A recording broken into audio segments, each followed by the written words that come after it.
welcome back to Wicked Darkness. We have been away for a while. We've been trying to work on some stuff, and we're back. And we got an exciting episode today that we're going to be talking about. This episode is one that many people know about. With me, because as always, Kathy, the host, I've got Brian. Good evening. Leah. Hey. And I got Debbie. Hello. So today we're going to be talking about a little Dutch colonial home with 5 bedrooms, 3.5 baths, in-ground pool, boathouse, located in the quiet suburban neighborhood on Long Island, New York, known as Amityville. What happened at 112 Ocean Avenue that has forever tied it to a murder, spirits, and mystery? So, Leah, want to tell us a little backstory on Amity there? Sure. So Amity is, like you said, the address was at 112 Ocean Avenue, which is now 108 Ocean Avenue. Oh. The address got changed. Cute home. Just gonna throw that out there. It's a very cute home if you ever, took a look at it. It had some interesting things that happened in it, but nothing really before the shootings took place. This was out in Long Island. If anybody's been there, I think it sounds amazing to be out there. And it's in Amityville, which I really can't say the word well. So Amityville. Amityville. It's like 30 miles outside of New York City. So not very far away from the city. And the house is beautiful. And it has like that colonial feel to it. It's just gorgeous. So the family that lived there, where this all begins, because there's not much of a history before this family. So, the Ronald, how you say, DeFeo, that's it. Thank you. So Ronald DeFeo Sr. and his family were living in the home, and the family included his wife, Louise, and then his son, Ronald Jr., and then Dawn, Allison, Mark, and Matthew, all coming from the ages of, Ron was 23, then down to Dawn, 18, Allison, 13. Mark was 12, and Matthew, 9. So with that, Ronald Jr., on the night of November 13th of 1974, took a 35 cal Marlin lever-action rifle and shot his family. Killed both Ronald and Louise twice, or shot them twice, and then Allison, Mark, Matthew, and Dawn once. He went to a local bar after that, initially said like the mob did it, and then named a person and said that they came in and did it. He at one time even said his sister had set it up with an accomplice, but in the end he confessed, and then was quoted actually saying, "Once I started, I just couldn't stop." A lot of questions as to why he did it started after that. Obviously, we want to know why somebody would want to kill his entire family. He did end up saying like he heard voices. He admitted to using LSD. When he said he heard voices is when the confusion started coming in, because again, we're talking about 1974. So when we're sitting here thinking about schizophrenia or any type of mental illnesses, they were lesser known, especially when you're using drugs. And even though you knew schizophrenia, you really didn't want to connect it to anything, because mental illness was not necessarily discussed or even acknowledged in that time unless you're in like a state institution. So he had said he heard voices, to which other people had said the house must be haunted. His lawyer even tried for the insanity plea, even saying that he might have been possessed at one time by these voices.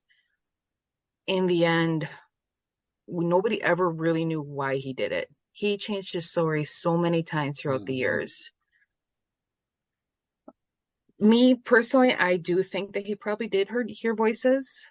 I wanted to dig more into his background of like how he grew up and if he had other mental illnesses, but this is stuff that isn't as documented as it is today on people.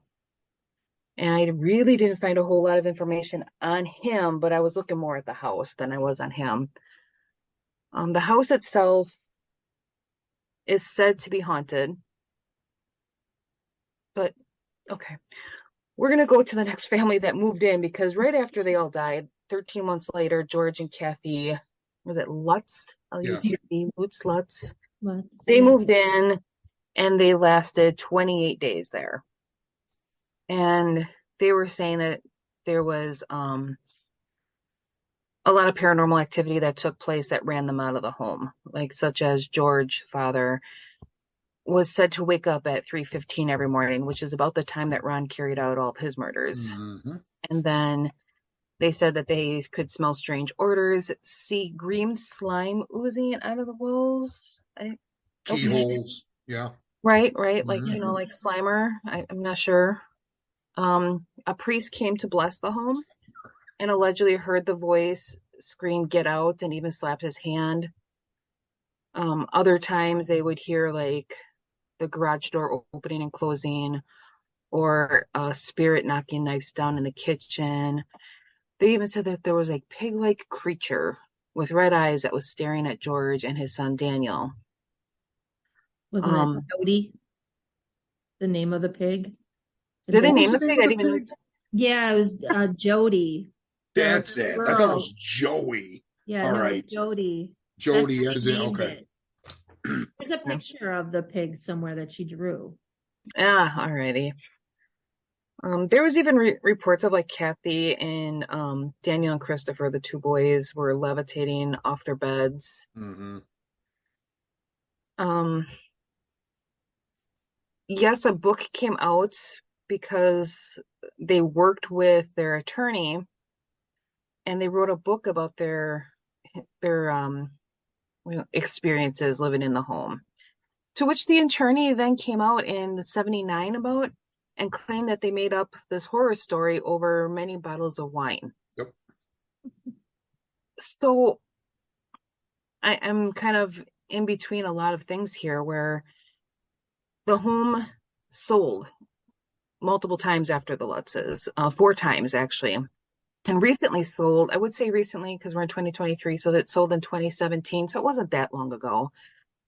Sold again for like 605,000. Now the Lutzes bought it for 80, huge discounted price of 80,000. But then again, they did move into a home that just had a huge murder happen. So I can't imagine that the house would have sold for a whole lot of money at that time. But now it again recently sold for 605, and there hasn't been any paranormal activity ever talked about after the Lutzes left. So that's kind of the history of the home and where we're at with that. Again, I didn't really go too far into Rob himself, or sorry, Ronald Jr. himself.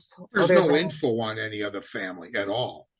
there's not a whole lot out there. Uh, I know Ronald got married and was married 3 times while in jail, and said to have been married previous to the shooting. Then again, there's questions about that too. While he's saying that they were married, but there's some things that didn't make sense with the marriage certificate. Like the person who married them said that they weren't even practicing at that time. It wasn't them that married them. There's even said that there's a child that was out of that first marriage, but again, we don't really have any foolproof information that that happened. He says it, and then he doesn't, and then she says that yes, we were married, but he wanted me to go away. So I don't know. If I were married to somebody and had their kid and they're like, "Hey, I just want you to go away," I wouldn't be like, "Okay," and like just walk away. mhm. But then again, I don't know That how anybody would feel in the position where, this dude just killed his entire family and said I should go away. Maybe that's a different outcome then. Maybe I would be like, "Okay, yeah, I am going to go away really far and Right. pretend I don't know you." So who knows in that one. But that's really about the house. I think the house has been said to have been blessed multiple times, and then comes all like the movies and the books and the more movies and then movies again. So I think it went really far. And isn't like all the movies about a dad killing his family versus a son killing his family? No, I think it's still based around Ronnie, or as they called him, Butch, because he was actually a junior. It's as far as I know that I've seen of all the movies, they've always been the son killing them. Oh, okay. But then when you go to like the Lutz portion of it, it's always the dad. And they were saying in the movie, they say how George looks a lot like Ronnie. I don't know. When I look at the two, I don't see them looking very similar, but then George was older. So maybe in the younger years, he looked more like Ronnie. But that's the only difference is the DeFeo portion of it's always been the son killing the family. And then the Lutzes, it's the father going around and losing his mind and being possessed. Right. Okay. I mean, in the end, Ronald Jr. ended up getting 6 life terms and recently died like last year, March 12th, had died while serving. I don't know the cause of his death though. There was a couple things that I read, and multiple things that they were assuming, but then it just kind of said medical reasons. So heart attack, cancer, I mean, who knows, but he did die last year, and I believe divorced his last wife prior, like I think in 2015. So he was not married when he died. Wow. How do you get married in jail? Yeah, I don't know. 3 times. There's somebody for everybody. I don't know. It's not my thing, but I guess it's a thing that these women go after these guys in jail. I don't know. Would you really want to go after a murderer and marry him? And With no, no he's chance staying. of getting out. Right. Zero. Yeah. I mean, I'm sure they still have like visitation. Yeah. I don't know. Is that a thing? I'm not sure. Shows it in the movies. I'm not sure. Yeah, I think there's a visitation, but still, like, how do you have an actual committed relationship and get married and not just once, but 3 times? Like, dude. Well, it doesn't matter for him because he's in jail. It's these women that are going after him, What are they getting out of this? Fame? That's always the question I always had. Like, all right, cool, you married somebody in jail that's never going to get out. I mean, 6 life terms. Like, you're never coming out of there. Why? Yeah. How many letters Scott Peterson gets? Yeah. Well, that's the thing. Do you want to be like named on his Wikipedia page? Yeah. I mean, that's Great. all you can get. Great. Yeah.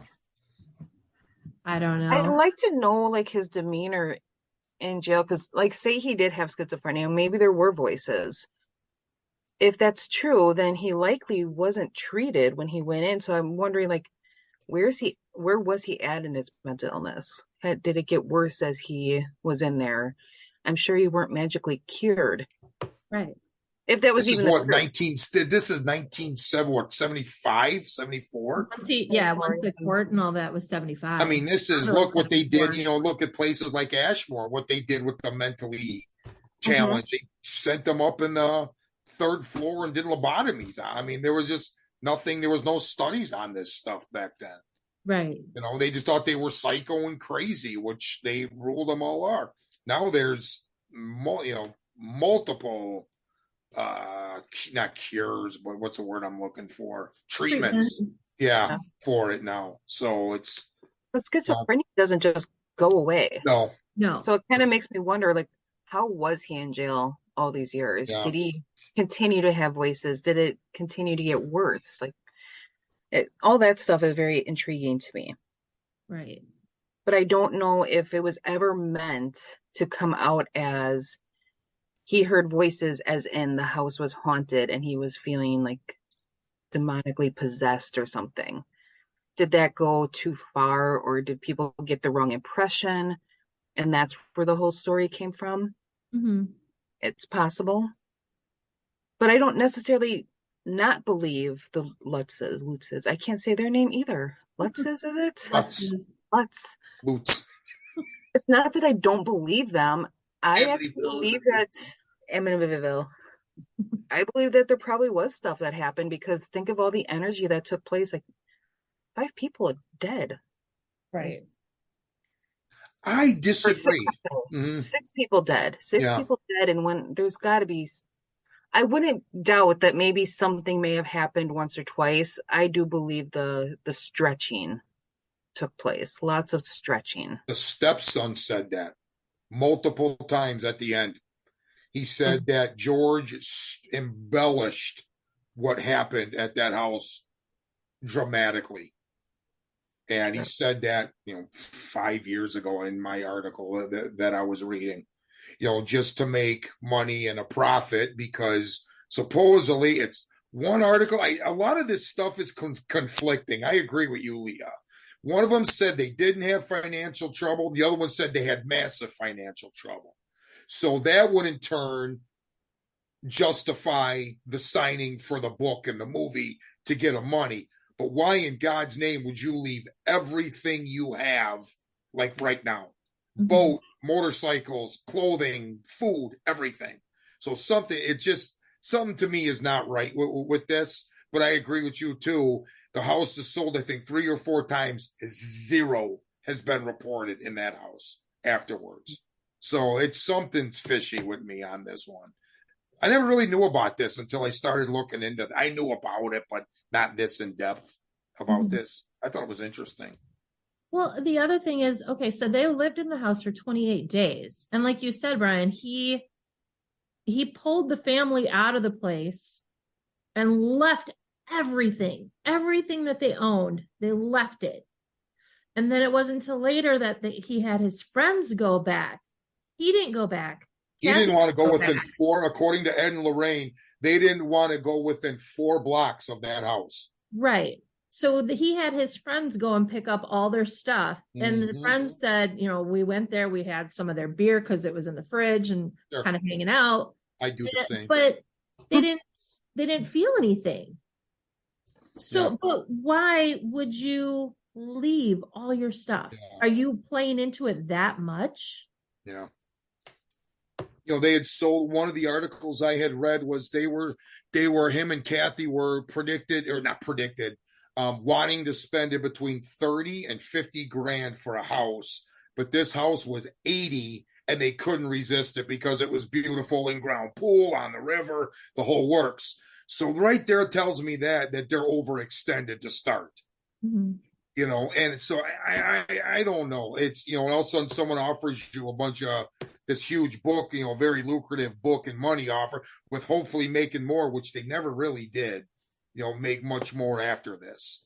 So I don't know. I'm really on the fence on this one because a lot of the evidence, just like Leah had said, there is nothing before or after the Lutzes. Right. Nothing, and the Lutzes, they, the priest being slapped, now you're getting into where the Warrens got called in to go investigate it, and they got parapsychologists involved and researchers from Duke University involved. So there was a ton of people involved in this investigation. They didn't get a whole lot of evidence either. Ed went downstairs in the cellar. That was his routine, which I thought was interesting. He said it's a lot like they're not a medium, they're not a clairvoyant, none of them. They want to know nothing about what they're going into. So they show up to the house. Ed's first move is to Ed and Lorraine Warren, by the way, people, if you don't know who I'm talking about, the famous demonologists, researchers. Mm-hmm. So Ed goes downstairs into the cellar. He said he immediately felt an instant pressure, like being under a waterfall. He said the pressure was so intense, he almost felt like he was falling to the ground. At the same time, Lorraine goes upstairs, walks into the house, and with all the camera people and researchers, she said she instantly saw where the DeFeo family was laying on the floor. She said that spooked her to no end. Said she had visions of that from as soon as she walked into the house. After that was all said and done, she goes upstairs and on the landing, goes to, I think she said the left, and into the sewing room. And that's where her famous quote comes, "I hope this is as close to hell as I ever get." She said she felt the same pressure in the sewing room that Ed felt downstairs, when not knowing both of them had felt the same pressure at the same time. I thought that was interesting too. Right. Didn't she also say, like, on the stairs, like she felt like she was walking through water trying to go up the stairs? She felt exactly the exact same pressure. She said she felt the exact same pressure. I'm glad you said that. I skipped that. My bad. I suck. So yes. She goes and she felt the same. That's what I was trying to say. Her and Ed felt the same thing almost at the same time. The sewing room is where the priest got slapped. That's what Leo was talking about and told to get out by the demon voice. There was rumored to be hundreds of flies in that room all the time. Then I've read further that was lied about too. So I don't know if that was true or not. That's basically all the evidence the Warrens have got with all the researchers and stuff they did there, which I thought they'd get more, but that was really about it.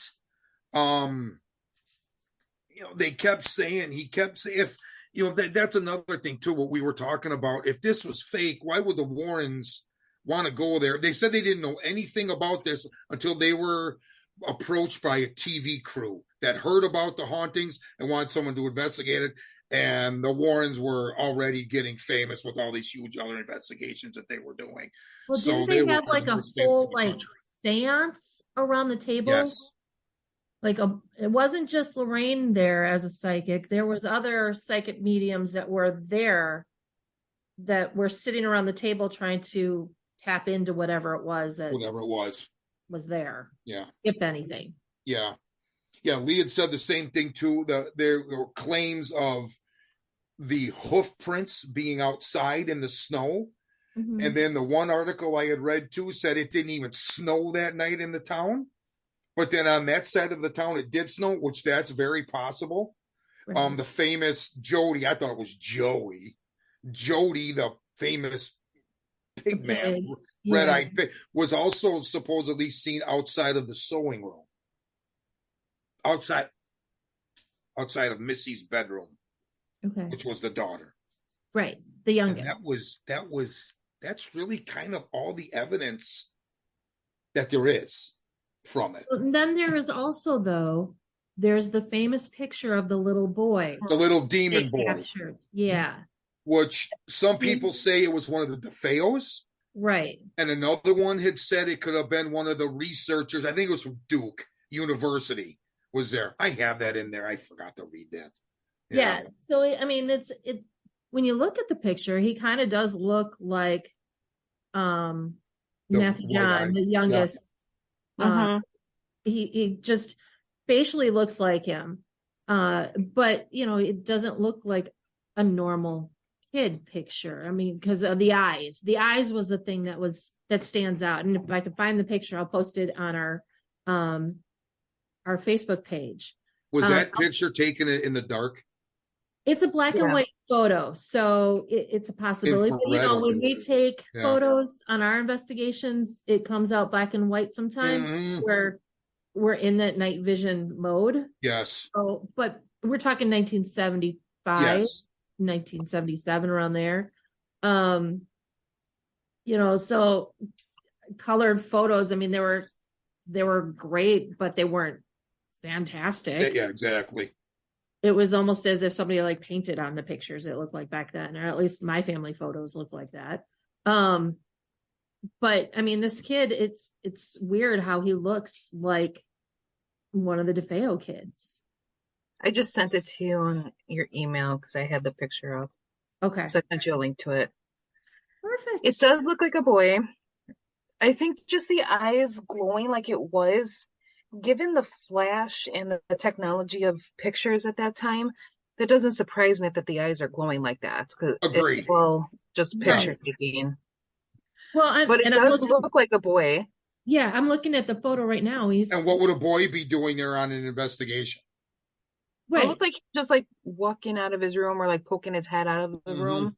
And he's no bigger than like the banister itself. Yeah. I mean, he's short. He's a little boy. He's 6, 7, 8 years old in that picture. Right. It's just it's creepy but intriguing at the same time. Mm-hmm. Yeah. And I've been sent pictures like this from people that follow us, and they're like, "What do you think?" And I'm like looking at it going, that's a person there, but that's not a live person. You can tell that there's a complete different look to them. But we had that issue in Bearable. Yes. Remember? Yes. Where we couldn't prove or disprove it. Right. So, right. So, I mean, it depends on what you're looking at, like you said, I doubt they had a child there. I mean, why would you want to put a child that age in that situation just to fake something? With all them adults and all that, the kid wouldn't be there. The kid would not be there. Right. So. And I mean, they had everybody there. I mean, they even had like news people there. Yeah, they had everybody. The media was there, the news people, camera people. I mean, they had, the one lady had quoted, I think from one of the channel news, she's like, it was anybody who was anybody in the research was like a paranormal, party in the house. Yeah. And she said, just that and alone back then was really something. And that's what exploded the interest in this house and got it to what it is today. Just like Leah said, it's 112 Ocean went to 108. They changed the address. Right. It's blacked out on Google Maps. You can't find it on Google Maps because they were sick of people coming there. And I don't blame them. The vandals and everything else, people want to take their picture. But yeah, it's and it has become like, it's become a circus. It has. But it's a fascinating legend, just because of everything that's happened there. Like you're talking about with Ronnie, the kid, he says, I killed my family.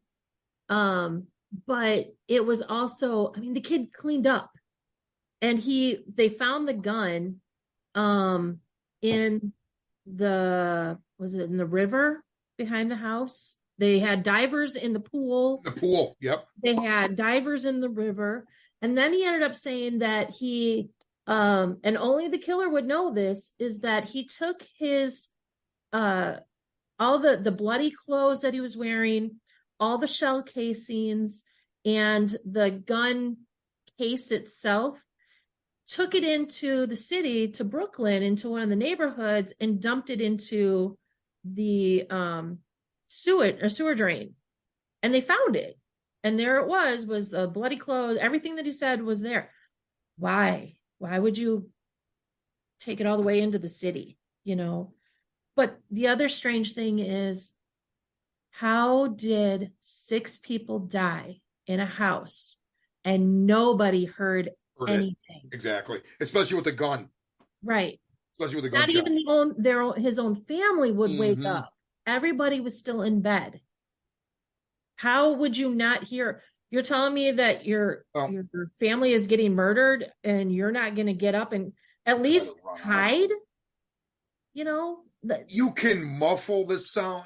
You can muffle the sound of a gun. I don't hunt or shoot or even own a gun, right. But I know you can muffle sounds. But I agree with you there. It's you're not going to have little kids screaming their heads off. Mom and dad just got killed. Yeah, and yeah. They're not going to get out of bed. They're not going to go screaming. How did he kill 6 people at the same time? Yeah. Well, and then each one had, they said that mom and dad both had 2 shots and everybody else had 1. Mm-hmm. So what did you took your time. Yes. And the dog was around. They had a dog. And the dog was like howling. The dog was alive after all. So, I mean, how? I don't understand how you could kill all those people and why. Because Ronnie says that he loved his family. He was just bragging like a week before about his brother joining the football team. He was so proud of his brothers and his sisters, and he adored his mother and his father. It doesn't make any sense. But he also said he was on drugs. So did he black out during one of those episodes and just go around? Because he remembers coming to shooting. He remembers shooting them. He says he remembers the shell casing flying out of the gun and him reloading with a new shell in there. But he's like, I know I did something bad. But he didn't stop. He just kept going. But then he was saying, like, the mob did it. Like, he went back because he was at a bar before all this happened. And then he left, went home, and then shot everybody and went back to the bar, which I guess is not uncommon for him. From what a childhood friend would say, he would go back and forth out of the bar. But this time, it wasn't where he was, oh my God, my family just got shot by the mob. And apparently his grandfather, his mother's father, was an owner of a car dealership where his father worked, his grandfather owned it. His grandfather had ties to the mob, allegedly. So did he have help? Did the mob actually come in and kill? Because I guess there was recordings of his grandfather. I was telling Brian earlier, I've been watching the MGM Plus documentary about them. And they talk about this. And they said that in the next episode, which will be next week, because it's every Sunday, that the grandfather's phones were tapped. And they're like, what happens if he gets out? Like, I guess it was during the trial at that point. And they're like, what if he gets out? What do we do with this kid? What if he talks? He knows too much about our business. So it's kind of like, maybe their mob was involved in the murders. Maybe it was Ronnie with some friends.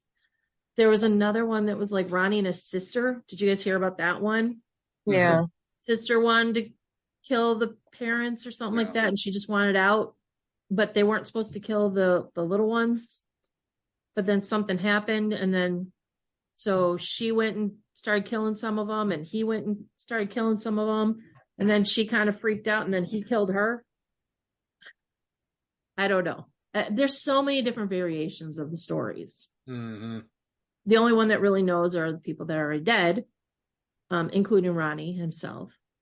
But I don't think there's anybody that was around besides friends of the family, like kids that were in school with the girls and the boys.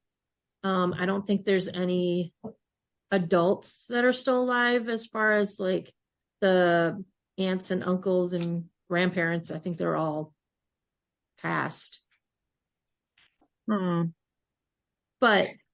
then it goes to when the Lutzes moved in, they could tell everybody where all the people died, like where they were located, and they didn't know anything about it. They were saying, and I don't know how that's true because they lived in New York. And it's all over the paper. It's all over the news. 6 people died. How do you not know that? I mean, now, yeah, we have social media and everybody knows about everybody's business now. But back then, that was big news. An entire family was wiped out by one person. And you're telling me that you live in the same state, in the same city, that you don't know about the murders, that you're buying the house that it happened in. I don't believe that. But then they also, when they bought the house, they used all their furniture that was left there too. And they slept in the same beds. Yes, that's crazy. I don't know if my kids... They changed mattresses, but slept in the same beds. Yes. Why would you do that? Right. And you didn't even cover the bullet holes. Like they could still see the bullet holes. Yeah. there was pictures, I guess, when Hans Holzer went through, well, he's a parapsychologist who's also a paranormal investigator. Nowadays, there's Holzer Files, which was a TV show. They kind of revisit his investigations. His daughter, they interview his daughter, and his daughter says that there's pictures in the house that they went around and took pictures. And I want to say they were Polaroid. But she says you can see all the bullet holes still in the house at that time. And there was like an aura around the bullet holes. There was like color around them, like yellow. And that he was saying that was like the spirit saying, I'm still here.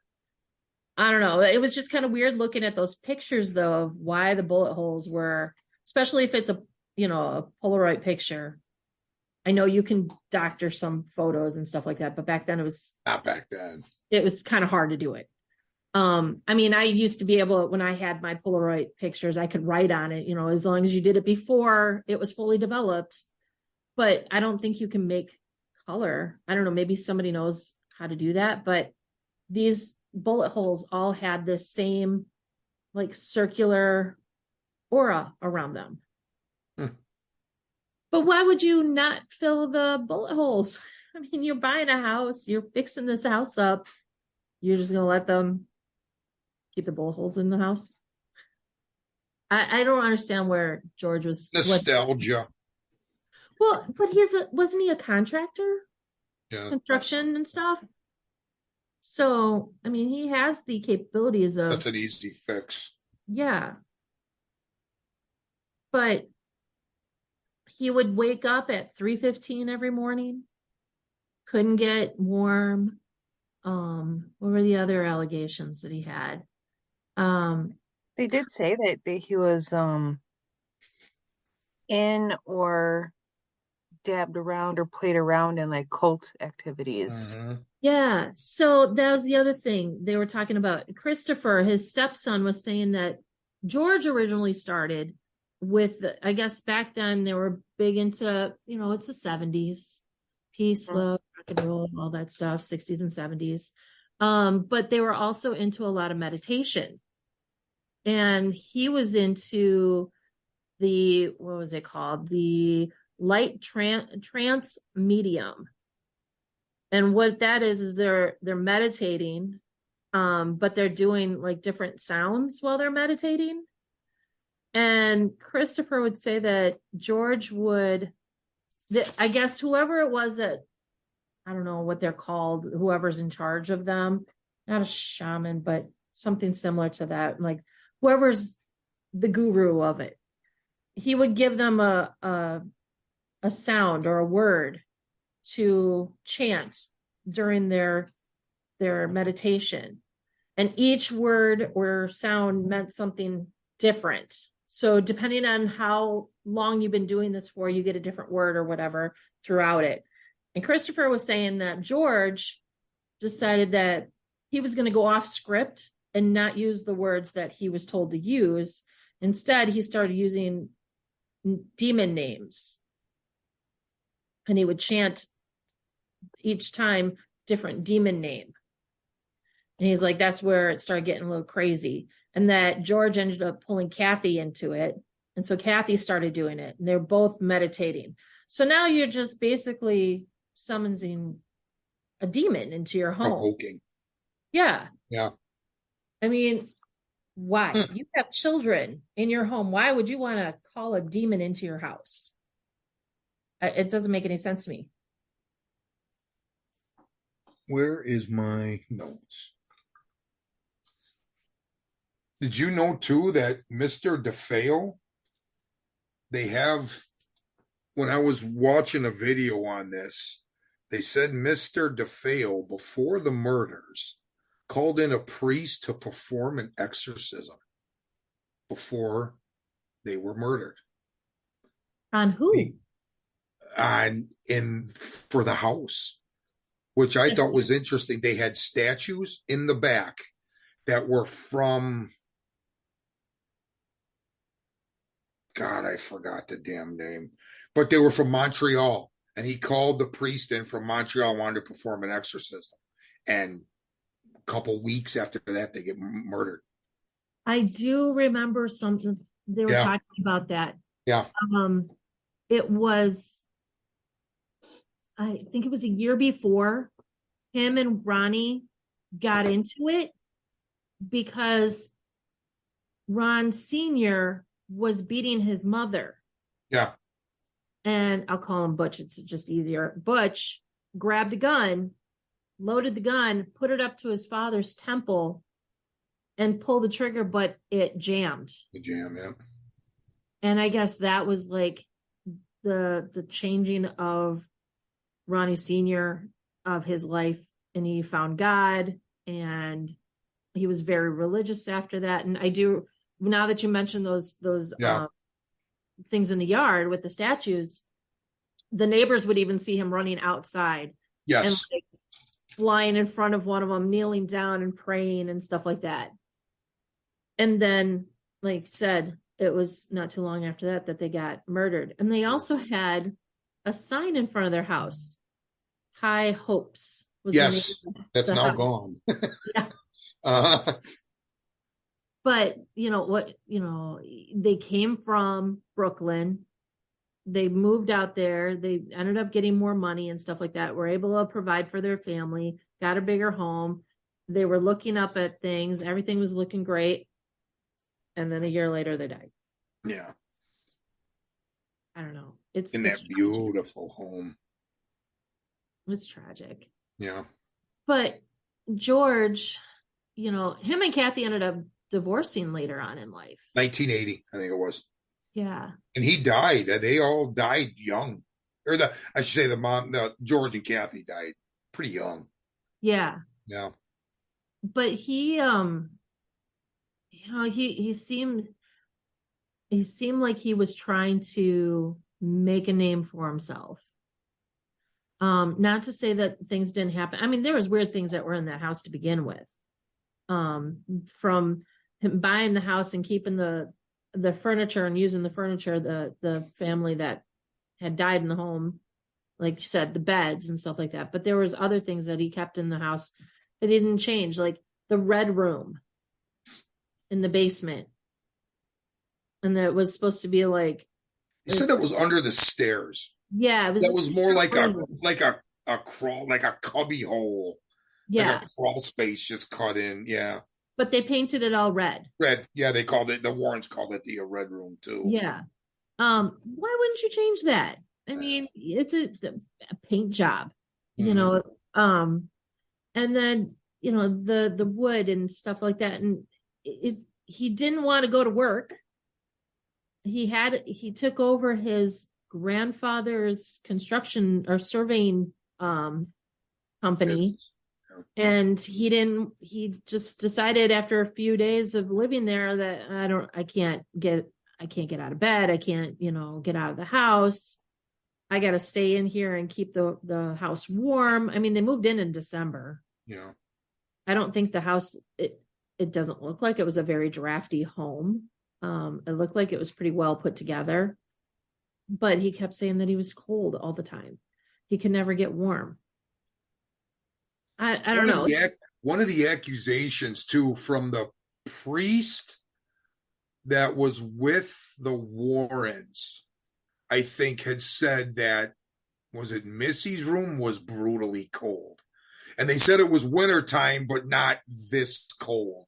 And he thought that was kind of strange too. But that was the only experience they've ever said with a temperature fluctuation like that in the house. I thought that was kind of interesting too. Because with it being in New York, it's cold and you're on a river too. So, right. But he said it was brutally cold in that room. So I thought that was kind of an interesting point too. Yeah. Well, and they had the window that fell down on, is that Danny's hand? Yeah. Yeah, Danny, because Christopher was older. Yeah. They were having a hard time getting that window open. And it was like they're trying with everything they had. I don't know. I'm on the fence on this one. I really am. Stuff to me that doesn't add up on this one. Right. I'm still thinking that if there was any type of activities that took place when George was there with his family, it wouldn't surprise me. Because again, 6 people died pretty violently within the year, or was it 13 months? So yeah, about a year or so after, before you moved in there. It would not surprise me that there's still something going on. But it's interesting too, though, how that house has been sold multiple times and people have had zero. Where you got like the Sally house and the like Velisca that are the whole residents are haunted and it's still haunted. But you got a place like this that a family claims is bad, that's bad, and all of a sudden they bail 4 weeks later and no one else has experienced anything in that house. Nothing at all. Right. So I don't know, man. It's like I was telling you, if you guys were on, it's when I was looking into this, one of them said the Lutz family was in deep financial trouble, and the other one said they weren't in financial trouble.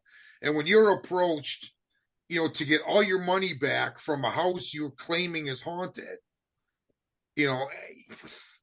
if you're broke, you're going to jump on it and try to make money off of the books and the movies that are to follow, which they did not make hardly any money off the books or the movies that followed, which I thought was interesting. Well, didn't you say, Leo, that they had a falling out with their lawyer? Yeah. The lawyer forward. Yeah. He kind of called them out on everything. Yeah. But like you said, a bunch of the stuff that the family had, they kept in the home.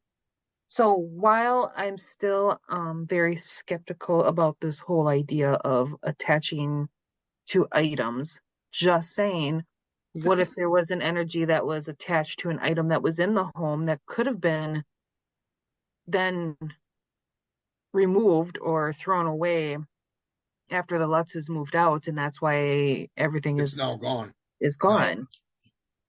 But then you have George being involved in the stuff that he was involved in. You might still have some remaining energy from the violent and horrific way that people died. It wouldn't surprise me that you're adding these two together. Something's going to happen. Mm-hmm. You're going to experience something negative. Whether or not it was to the extent that they say it happened.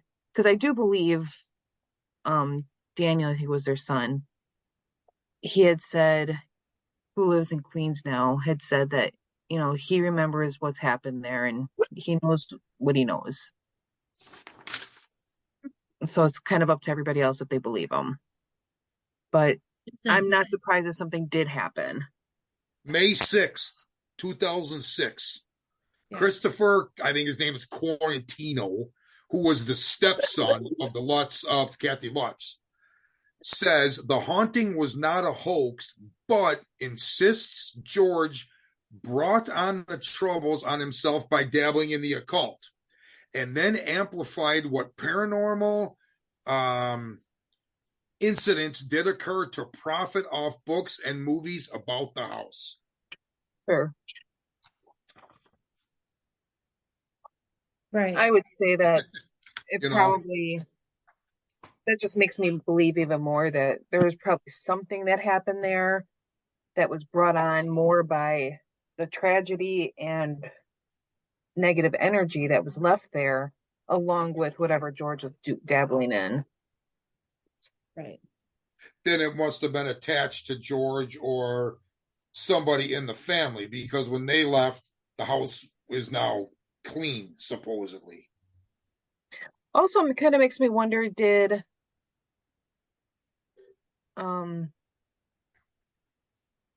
were there things that may have happened that the families that are moving in now are just not going to report? Well, that's the thing. I mean, they can call soup it. Yeah.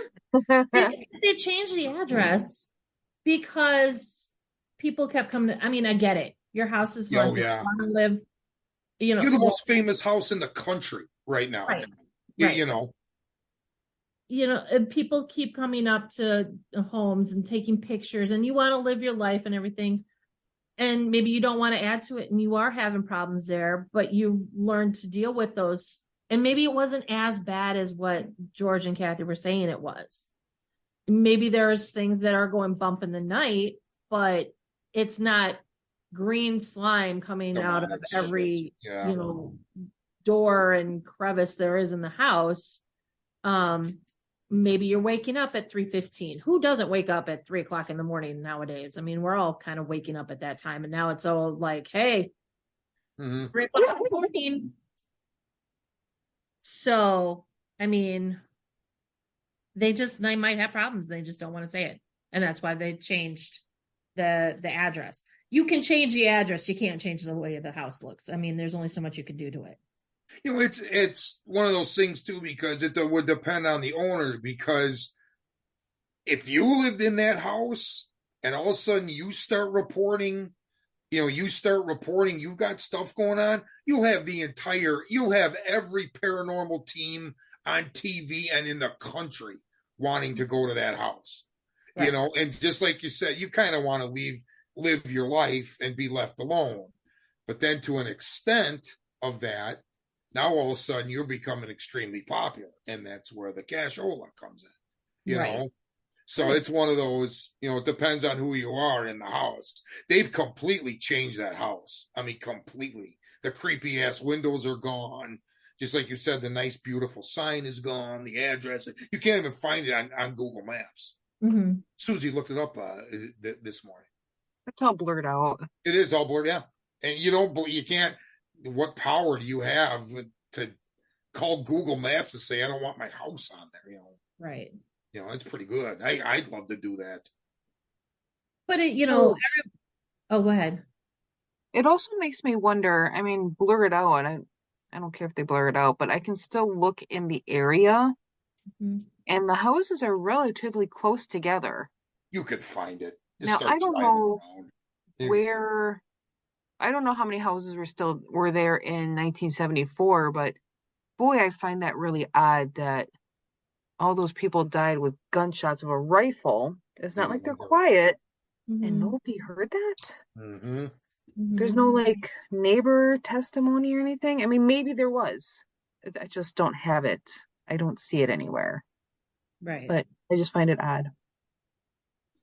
Well, and as far as the hauntings go, I mean, now, Christopher is kind of, on one hand, he has said, yes, things have happened. And then he's also recanted. Mm-hmm. Same with Danny. Danny, he says, yes, this happened at the time. And then no, it really didn't happen. So what is it? Even the kids are now, I haven't seen Missy. I don't even know if she's still alive, but I haven't heard her version of anything. I've heard Danny's and I've heard Christopher's. And of course, George and Kathy have been on TV shows and whatever when they were alive. I was just reading about that. They had said too, it says here for the Lutz. I'm sorry to step on you, Kath. I didn't mean to. No, you're fine. You're fine. It says George and Kathy Lutz stood by their story their entire lives. George and Kathy Lutz never changed their story until their deaths. They maintained that what was in the book, Amityville Horror, was mostly true, allowing for the errors and embellishments mentioned above. George and Kathy took a lie detector test in 1979 concerning the events in the house, and they both passed. Even 25 years after their time in Amityville, in a documentary on the History Channel, George had stated, I believe this has stayed alive for 25 years because it's a true story. It doesn't mean that anything that has never been said about it is true. It's certainly not a hoax. It's real easy to call something a hoax. I wish it was. It's not. So they're claiming no, but everybody else who was kind of involved, except the Warrens, kind of say it is. Right. So, and I finally, Kathy, you're fading in and out. You're like, I know, I'm ghosting on this. You're like an apparition. Wow. That's because Scott's here now. So yeah. Hi. So it's interesting. I can't see the Warrens being in on it. There's no way. Right. They're already famous. Well, then here's another thing. So Scott and I this past winter, took a trip in Kenosha County to Silver Lake, Wisconsin. Just go see the which house. is which is where the famous house that Ryan Reynolds filmed Amityville. His version of Amityville, well, not his version, but the newest version of Amityville. And so they took that house and I have pictures of it. It doesn't look like Amityville house anymore, but they made a facade over was it the west side of the building? Yeah. Where they put the famous windows and everything, and it made it look like the Amity house. I mean, this house is huge. It's on Silver Lake. And yeah, you can Google the address. I'm not going to tell everybody the address. If you want to look it up, you can. But I don't want people from Silver Lake coming to me and saying, "Oh, you just gave my address out." But they made it look like it. But here's the thing, like the cast themselves, they stayed there. They stayed in Silver Lake area. The church scenes and stuff like that was Antioch, Illinois, which is just over the border. Probably 15, 20 minutes, if that. Mm-hmm. So the church scene that they show in the town and stuff like that, that's all filmed in Antioch. But the cast members stayed in Silver Lake. And yes, Ryan Reynolds did stay in the house in the bed. And oh, by the way, they did auction off the bed. Sorry, people, you lost that one. It was in 2017. So you could have bought the bed that Ryan Reynolds slept in. But they were saying that they were having experiences themselves filming. All the cast members were waking up at 3:15 in the morning. Why? It's not Amityville. It's a house that they made look like 112 Ocean Avenue, but it's many miles away, many states away, but they were still having problems. They were having filming problems. Like they were having problems with the actual film itself, where they were having problems with sound and stuff like that. So they were having problems with this whole thing. And they thought that was weird because, they're going with the whole story of what George and Kathy were saying happened in their home is happening in this home. And this is just a film crew. So what is actually happening to this story? It's gone from, person living in horror, according to the Lutzes, to, Hollywood making a film about their lives and turning it into their own reality of a haunting. So, and people have said that this house, that the people that own it, it looks like they use it just for summertime.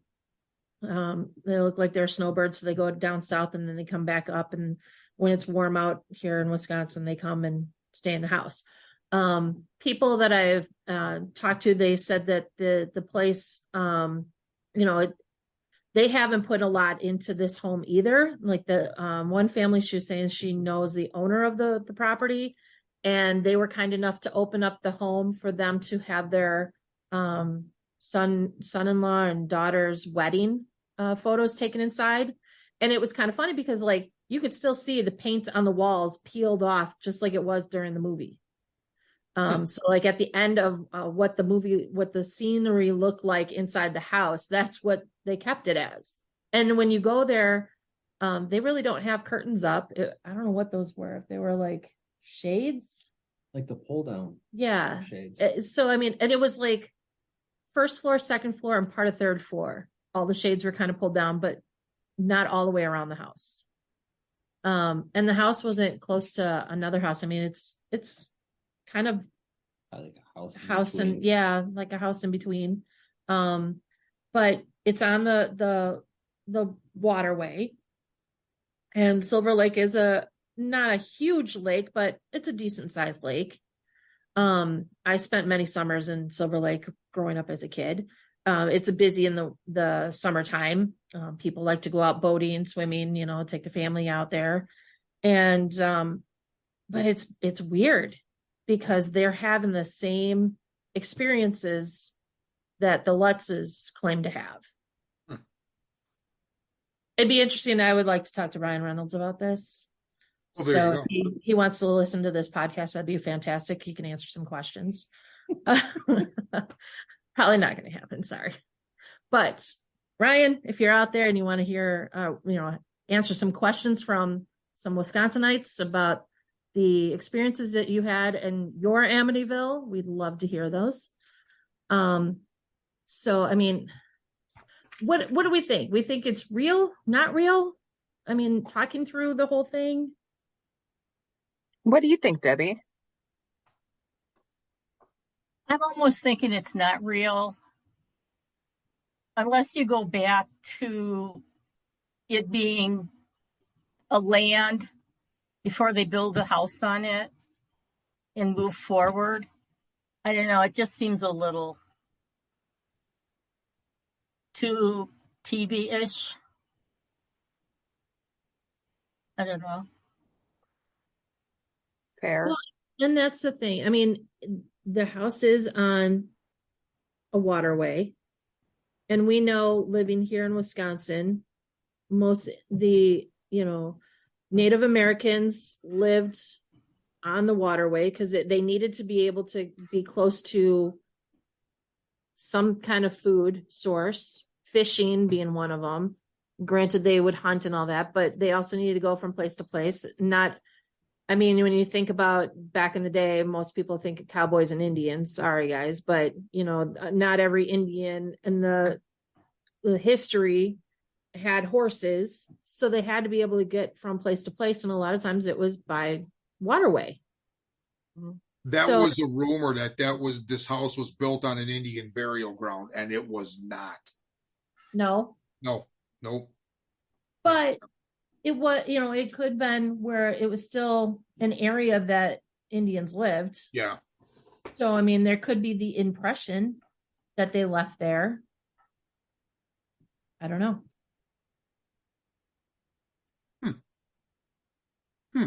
I'm with Deb on this one. I don't think it's real. I think it was a hoax. I really do. Well, especially since following families didn't experience anything. Nothing at all. I agree. My house is haunted too, but I've been here for 30 years, so. Why don't we investigate your house? Well, because they're not here anymore. They were here at a time, but not anymore. They moved to Kathy's house. Yeah. Back to Illinois. Yeah. Huh. So, we can leave it up to the audience and let them decide. Everybody has their own thoughts, and and you're entitled to it, obviously. Right. You know, it's folklore. It's a legend. It's people are going to have their opinions about everything. Mm-hmm. So either they believe that it's haunted or they believe that it's not haunted. There's nobody is really going to be able to change anybody's mind on that. It's pretty cut straight down the middle there. Because, people can't go in and investigate the place anymore, which rightfully so. These people want to move on with their lives and they don't want to keep being tied to the storyline of Amityville horror. I get it. You paid that much for your home. It's a beautiful home. You want to raise your family there, take your family out on the water and all that stuff, and just live life and not be tied to murders, not be tied to Hollywood, not be tied to spirits. I get it. So I say we leave it to our audience to decide what they think it is. And, maybe in the future, we'll find out some more information about Amityville. Maybe somebody will open it up and let people in again. And because that seems to be the thing. You have it as a family home, and then after a while, somebody makes it into a tourist attraction. Charge $1,000 a night and get ghost teams in there and the investigation teams, and breakfast. Bed and breakfast. That's right. So we'll see. We'll see what happens with that. Have magic shows. Anybody else got anything about that? Mm-mm. About Amityville? No, I've got all my info. I think we kind of hit everything from the murders to the hauntings to, real life now. He's trying not to ghost in and out now, even though it's me really ghosting. So, well, guys, it's been fun. It's been a good episode. It's nice to be back. We'll be back next week with another episode. Not going to tell anybody what it is. You're going to have to stay tuned. Come back, find out what we're going to be discussing. You can always follow us on Facebook, and you can also follow us on our website, soupit.com. Until next time, for our believers, keep believing. And for our skeptics, I can't even talk anymore. You sound like Leo. I know, right? Keep us grounded. All right. Everybody have a good night. You too. You too. Have a nice week, everybody. Night. Bye. Bye.